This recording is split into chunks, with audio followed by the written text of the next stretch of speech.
I never expected to get in the wrestling business. I kind of changed my mind about it when I was about 12 or 13. It wasn't as, my dad didn't have as many good wrestlers working for him in that time period. I'd say from the time I was about 12 to maybe, I don't know, 17, 18, I disengaged and kind of lost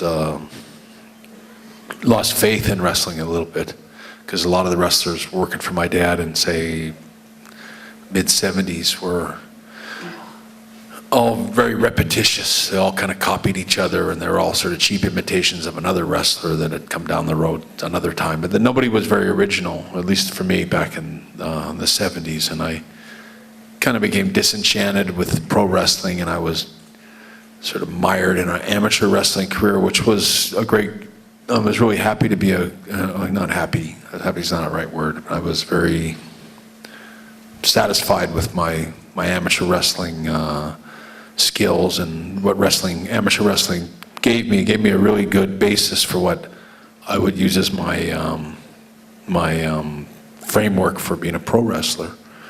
I've always thought that the best wrestling needs to at least pretend to be real, and that's what I always tried to bring to the ring all the time. I always tried to make it as absolutely as real as possible.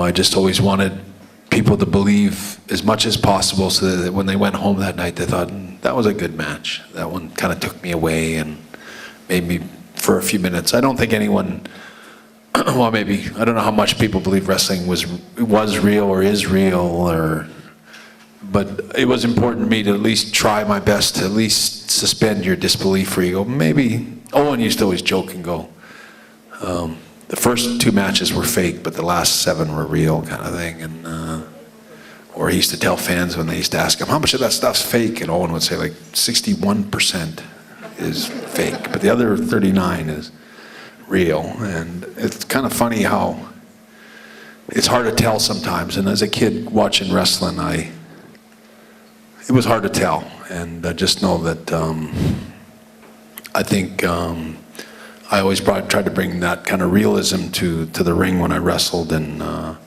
my father, I think, kind of brought that kind of wrestling to the world. He made the wrestling, I think, that my dad put on in the 50s and the 60s was better wrestling than they were doing anywhere else in North America.